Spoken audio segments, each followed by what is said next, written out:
Hey, it's Meatball. And Mark. And this is the Rocker Morning Show on demand from 107.7 RKR. Dweezil, you're on with Mark in Kalamazoo. All right, thanks. Hey, good morning, Dweezil. How are you, man?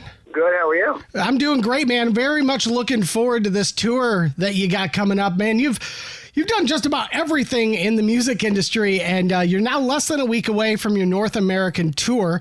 You're actually going to be at the Royal Oak Music Theater August 18th. Love that venue. I'm curious, how have Michigan audiences been for you historically? Very good, especially at Royal Oak. We've always had great shows there. The people have been very supportive every time that we've come through, so we're looking forward to returning again. And that's the cool thing, too, is a lot of the venues, especially in Michigan, obviously there's some historic venues in Detroit, but Royal Oak Music Theater itself has had some legendary shows as well. There's a good feeling in the venue. I think it sounds pretty good in there, and it's a nice place to play, so we enjoy coming back there. But this tour is definitely different than any of the other shows that we've ever done. The band is different. We've got some new, younger folks in the band. We have a show that has at least half the show with double drums. Wow. So it's going to sound different. It's going to look different. There's a lot of energy in the music and the performance of the music. So I really wanted to do a real shake-up to what we had been doing, because I had 4 years off, and if I was going to come back, I wanted it to be very different, not at all the same. And so one of the things that's interesting about the band is that the guy who is the lead singer, who also plays rhythm guitar and plays drums on the second drum kit for at least half the show, he first saw us play when he was about 12 or 13 years old. Oh, man. He got into the music by watching my band play my dad's music off of YouTube. So he didn't know anything about my dad's music, but he discovered the song Punky's Whips, which we played. And at 12 years old, he became obsessed with that song. He ended up seeing us now all these years later at 28 years old. He's in the band, and his biggest request was to play the song Punky's Whips. Wow. So right there, in a nutshell, it speaks volumes about why I started this project, which was to expose the music to a younger generation so that they could get into it on their own and enjoy it.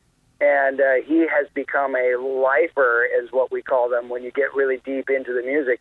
And so now he has the chance to play this music and carry on this folklore, especially of that song, which, for people who don't know, it's a ridiculous song that's like a mini rock opera. Yeah. Where Terry Dweezil, the drummer that used to be in my dad's band, had somehow mistakenly thought that Punky Meadows, the guitarist from Angel, was a female, and he was talking about this beautiful woman named Punky Meadows, but it turned out to be that it wasn't a woman. And so my dad wrote a whole basic mini rock opera that Terry himself performed about this mistaken love interest. And so it's a very crazy, funny song, but it's a fun one to play, but very complicated to bring together. Yeah, it's always been interesting to me, because being a musician takes a particular set of skills, and not necessarily all musicians or not all people who are related to musicians will kind of carry on that trait. But I look at people like you, and people like AJ Croce kind of comes to mind as well.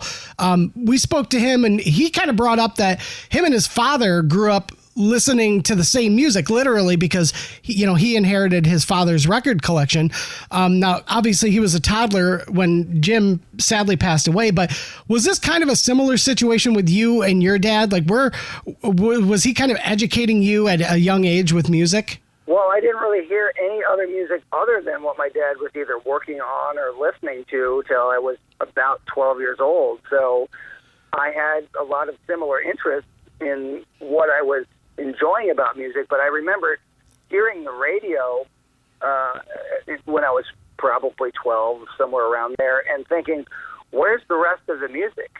I just didn't understand why there weren't more instruments, why it wasn't changing around, why it wasn't having different rhythms. Right. Because I was used to that. That's what I heard all the time. So a lot of what I was hearing on the radio seemed too simple. And so that was kind of a strange experience to have.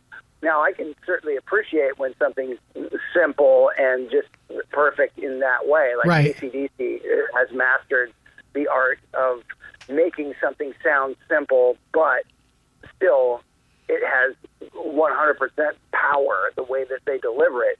And so for me, it definitely was something that I was the filter of whatever my dad did became the lens that I saw and heard music through. So, and you've obviously stayed busy not only with performing music, but having your hands in so many different pots. And I know you recently worked on the 50th anniversary of Machine Head from Deep Purple. Was that a project that you kind of sought out to be a part of? Well, during the whole lockdown, I had been trying to find some things to do that would keep me busy at home because I wasn't doing any touring, and I was finishing up building a studio, which I started down the road of putting a multi-channel speaker system in so I could mix music in surround sound, Atmos.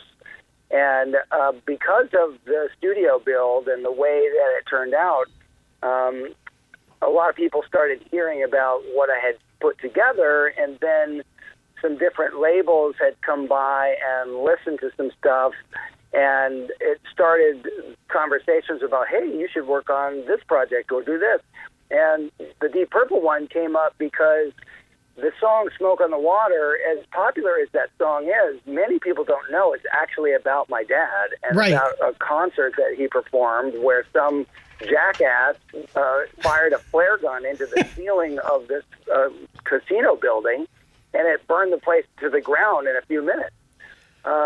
So that was sort of the catalyst for this. It was like, well, what if we had these layers of history here where that song's about my dad, but then I work on it and it has another generation of this, but it also takes the music into a different area technologically.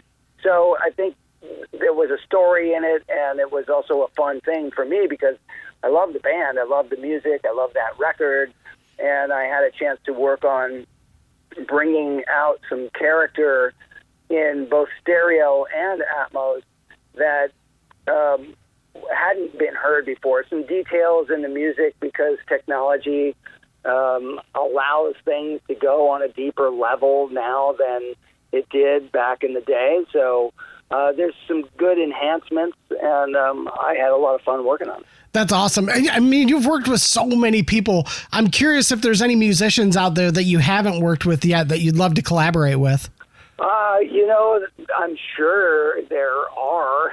I have had a chance to work with a lot of people I never would have expected to work with or play with, and it started at an early age, just really by accident. I mean, I don't know even how it happened, but the very first thing I ever recorded when I was 12 years old was produced by Edward Van Halen and Don Landy, who was the engineer on all the early Van Halen records. So yeah. I've had a chance to work with different people over the years in different ways, but as far as musicians in the modern world, I'm sure there are lots of people that would be fun to work with. I just can't think of anybody off the top of my head right now. Well, I'm sure you're on a lot of people's bucket lists for sure, and I think this tour is going to be awesome. You're going to be at the Royal Oak Music Theater August 18th. This tour, you have tickets on sale now at dweezilzappa.com. Dweezil, it was an honor to talk to you, man. I hope you have safe travels and awesome shows on this tour. I appreciate it. Thanks for having me. I know there's only a few tickets left for Royal Oak, so if you're wanting to go to the show, you might want to grab some quick. Yep, get on it. dweezilzappa.com, bro. It was great talking to you. Thanks so much for your time today. Appreciate it. Thanks. Bye-bye.